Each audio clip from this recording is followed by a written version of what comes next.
लोक, आम्ही कचरा आणतो दर घरी जाऊन, कचरा लोक प्लास्टिक त्याच्यात देते, द्यायला नाही पाहिजे, आणि कचऱ्याचं खत करायला पाहिजे. तुमचं पण चांगलं आहे, पण लोक प्लास्टिक बाजूला देत नाही.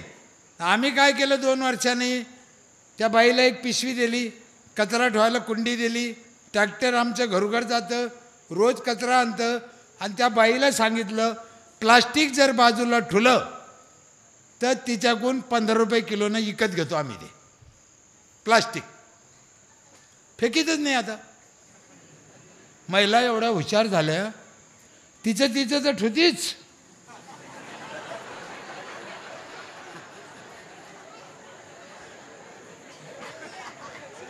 पण शेजारीन गावाला गेली तर तिचं पण उचलून ठेवते. म्हणून मी म्हणतोय रानडुकरं सांभाळणं सोपं नाही. कपटपणा करा, पण त्यांच्या हिताचं करा, त्यांची आई होऊन करा. आणि सरपंचांना आई झालंच पाहिजे गावचं. तो पंढरपूरचा पांडुरंग आहे ना, कमरेवर हात देऊन ये, युगे 28 झाले हात काढीत नाही, पण आमचा सरपंचाचा हात 24 तास गावासाठी मोकळा राहू शकतो. म्हणून त्या विठ्ठलापेक्षा बी मी गावच्या सरपंचाला जास्त मान देतो.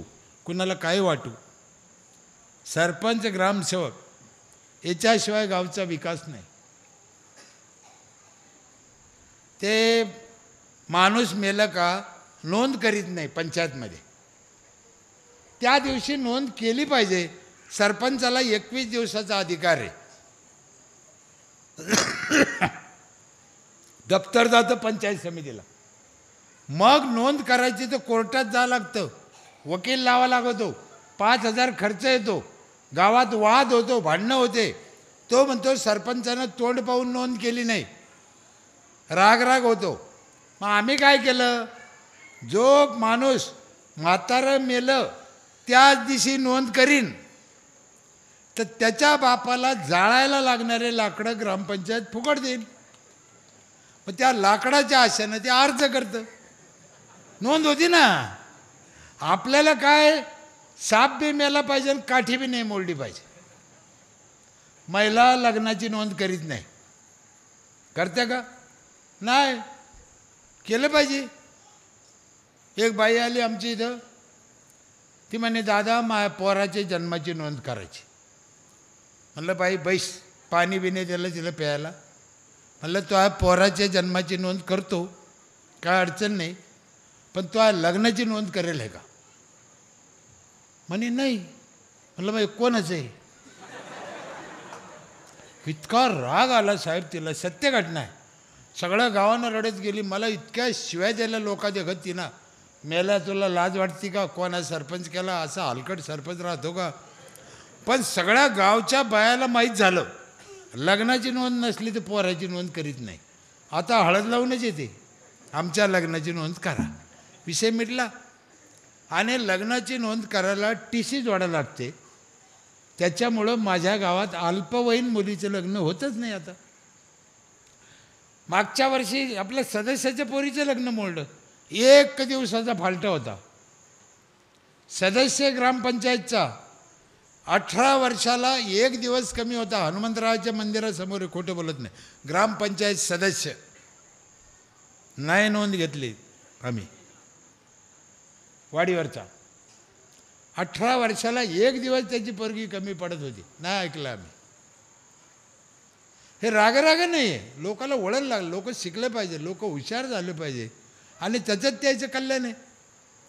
म्हणून आम्ही अशा कपटी योजना केल्या. कपटी बाईच्या घरी जायचो, तिला विचारायचो तुला कोणतं झाड आवडतं, ती जे नाव सांगन तेच झाड आणून द्यायचं, तिला भेट द्यायचं, लाव बाई. खुद लावती. आपण आणलेले झाडं तिला काय द्यायचे, तिला तिच्या आवडीचे द्यायचे ना. मी एकदा सप्ताह आहे सांग, चौधरी साहेब होते वाटतं तेव्हा, वडं आणले होते तेव्हा, हे साहेबच होते ना. वडं आणलं, बायाला वडं लावायला लावली होती मी, वड सावित्री पौर्णिमेला. तुम्ही वडाची पूजा करता का नाही? करते, सगळ्या बाया करते, आमच्या इथं करते. यायला म्हणलं वडं आणा, हे म्हणे वडं लावायला जागा लागते, कुठं लायचा. म्हणलं आपल्याला लावायचे नाही, यायला वाटून द्यायचे. कुठं लावू? ते म्हणे बाया कुठं लावून? म्हटलं कुठं लावू, आपलं काय घेणं. 70 रुपये मिळाले, वडं आणले. माय मावल्या हो, माफी मागून सांगतो, सत्य घटना आहे. लाऊडस्पीकर आहे आमच्या इथं दौंडी द्यायला असा. 18 लाऊडस्पीकर आहे तुमच्यासारखे असे 18. दर घरी ऐकू जातं. शिपायाला दौंडी लिहून दिली. काय दौंडी लिहून दिली? उद्या वट सावित्री पौर्णिमा आहे, दुसऱ्याच दिवशी होती. महिलाने वडाची पूजा केली पाहिजे. ग्रामपंचायतने वडं आणले, घेऊन जा. 70 रुपये होते आमच्या पैसे. वड सावित्रीच्या पौर्णिमेच्या दिवशी वडाची पूजा करणं लय पुण्याचं काम आहे. लय दौंडीत सांगत होतो बरं का, इथं नाही सांगू राहिलं तुम्हाला. वड सावित्री पौर्णिमेला वडाची पूजा करणं लय पुण्याचं काम आहे. पण आपले वडं पूजा, दुसऱ्याचे वडं पूजू नका. जे बाया पळत आल्या, आमचा वड द्या, आमचा वड द्या. 70 वडं 5 मिनिटात फोफा घेऊन गेल्या. आणि इथं बसलेल्या माता भगिनीला माझी हात जोडून विनंती आहे, तुम्ही पण वडं लावा. तुम्ही म्हणून वडाला लई जागा लागते, खोटं आहे. वडाला जागा लागत नाही. जसं तुमच्या घरापुढं एका बाजूला तुळस आहे, तसा दुसऱ्या बाजूला वड लावा. वड 24 तास ऑक्सिजन देतो. सावित्रीनं तिच्या नवऱ्याला वडाखाली आणलं, म्हणून त्याला ऑक्सिजन मिळाल्यावर जिवंत झाला होता तो. ही सत्य घटना आहे. ते काय देवादिकाचा चमत्कार नाही. वड 24 तास ऑक्सिजन देतो. म्हणून कुंडीत वड लावा. आणि कुंडीत वड लावले ना, त्याचे लय फायदे आहे साहेब. वडाच्या झाडाच्या बुडाला 1 कोटी लिटर पाणी साचलं जातं. 1 कोटी. किती शेतात? कुंडीत लावलं तर त्याचे फायदे सांगू का? ओ महिला दुधाच्या ताई, हा लावताना फायदा सांगू का? एखादा सांगतो. हा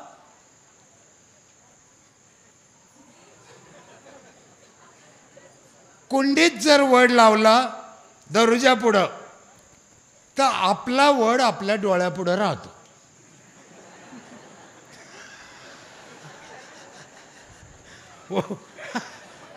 वड्या खोड्याला लावला तर त्याला लय पारुंब्या फोटा द्या. म्हणून आपला कुंडीत लावा ना आपल्या डोळ्यापुढे ठेवा वड.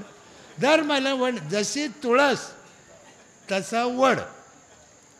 माणसानं कसं लावलं? तुळस लावा, तुळस लावा. तुळस डोळ्यापुढे ठेवतो, वड बी डोळ्यापुढे पाहिजे ना. एके बाजूला तुळस, एका बाजूला वड लावा. जेवढे झाडं लावतात तेवढे कमी आहे. माझे हात जोडून विनंती आहे गावकऱ्याला, जेवढे झाडं लावताना इथून पुढे मागं कोणते लावले जाऊ द्या, फळाचे लावा. फळाचे उद्या पोरं खातेन, खाऊ द्या. कौट, जांभूळ. कौटचं झाड आहे का गावामध्ये? किती आहे कौट? चांगली गोष्ट आहे. ते कौटचं मला कधी खायलाच दिसत नाही. आणि जेवढे फळाचे झाडं आहे ते सगळे झाडं एक एक पद्धतीने. माझ्या इथे स्मशानभूमीमध्ये आता लाकडात जाळीत नाही आम्ही, गवऱ्यात जाळतो. गवऱ्यात, शेणाच्या गवऱ्या. गाव सुधारल्यावर एक एक गोष्ट करायची. लाकडात माणूस जाळायचं नाही, शेणाच्या गवऱ्यात जाळायचं. आणि त्या गवऱ्यात लय मस्त जळतं. लाकूड तोड करायची नाही. गवऱ्यात इकडं इकडं हातपाय करीत नाही, शांत जळतं. ढुनू ढुनू ढुनू ढुनू. तुम्हाला भरोसा नसेल तर मरून पहा तुम्ही.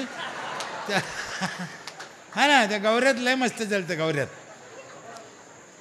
लाकूड कशाला तोडायचं, कशासाठी जाळायचं? गवऱ्यात लय भारी आहे. म्हणून महिलाला माझी विनंती आहे, गावकऱ्याला, आपल्याला एक एक गोष्ट करायची, एक एक गोष्ट सुधारायची. केल्याने होते रे, आधी केले पाहिजे. तुम्ही म्हणाल हे खरं नाही, ते खरं नाही, असं नाही. माझ्यासारख्या पामराला शक्य झालं, तुमच्यासारख्या गावाला तर काही शक्य आहे. इथं किती पोरं इंजिनियर आहे, इथं किती पोरं IT ला आहे, किती पोरं सर्व्हिसला आहे. चांगले लोक आहे, हुशार लोक आहे, शिकलेले लोक आहे, MIDCच्या जवळचे लोक आहे, जवळून समृद्धी गेलेला आहे. दुद्धडचं वैकुंठ व्हायला काहीच उशीर लागणार नाही. आणि येणाऱ्या कीर्तनकाराला माझे हात जोडून सांगणं आहे, इथं येणाऱ्या कुठं बी असो, आणखीन कुठं, समाजाला वैकुंठात जायचा रस्ता दाखवू नका. बस काल ती आता बंद करा. कोण वैकुंठात गेला आणि कोण वैकुंठातून आला आणि हाई कुठं ते चंद्राच्या पलीकडे नगरला आहे, कुठं आहे वैकुंठ? आम्हाला वैकुंठाचा रस्ता दाखवू नका. दुद्धडचं वैकुंठ कसं करायचं तो मार्ग आम्हाला दाखवा, दुसरा मार्ग आम्हाला नको. आणि होऊ शकतं साहेब, होऊ शकतं, याच्यात काहीच अवघड नाही. सोन्यासारखे माणसं आहे, तुम्हाला सोन्यासारखे दिवस. तुम्ही आता जवळ आहे, त्या रस्त्यावर आहे.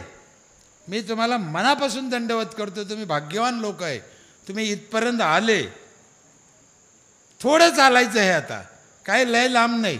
आपसात हेवे दावे करायचे नाही. एकमेकाला जीव लावा, एकमेकाला घेऊन चाला. यारे यारे लहान थोर, संतांनी किती सांगितलं, खरा तो एकाची धर्म जगाला प्रेम अर्पावे, जगी जय ही नातपत दलित तया जावोनी उठवावे, साने गुरुजींनी सांगितलं. त्याच्या पुढचा टप्पा सांगू, जे तुम्ही अजून करायचे नाही, पण तो टप्पा एकदा त्या टप्प्याच्या पुढे माणूस गेला ऑटोमॅटिक होतं. माझ्या इथे यावर्षी 3 सुना आंतरजाती आल्या.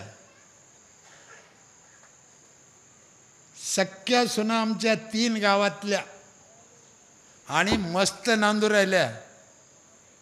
आणि जोपर्यंत आंतरजाती विवाह व्हायचे नाही तोपर्यंत देश सुधारायचा नाही, हे लक्षात ठेवा. काळ्या दगडावरती रेगे. हे पुरे बदमाश आहे.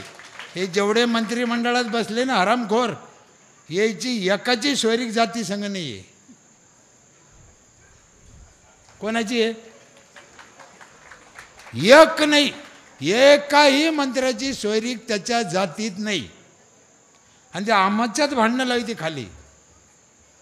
इथं नरहरी सोनाराला मान आहे, इथं सजन कसायला मान आहे, इथं वेशाला मान दिला वारकरी संप्रदायानं. हा साधा संप्रदाय नाही. म्हणून मला वारकरी संप्रदायाचा गर्व आहे. आणि तुम्ही वारकरी संप्रदायाला एवढं मानता, लय चांगली गोष्ट आहे.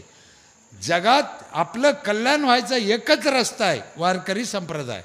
आणि तुम्ही तो टिकून ठेवला, चांगली गोष्ट आहे. सप्ताह करा, हरिपाठ करा, भजन करा, काकडा करा. याच्यातून काय शिकायचं तुम्हाला सांगू. आम्हाला, मी म्हणलं ना, आम्हाला सांगितलं नाही. ज्ञानेश्वर महाराजांनी एका ठिकाणी काय सांगितलं, संसार सुखाचा करायचा आहे. बरोबर आहे, अवघाची संसार सुखाचा करीन. आणि हे ज्याला अक्कल नाही तो म्हणतो संसार सोडून द्या.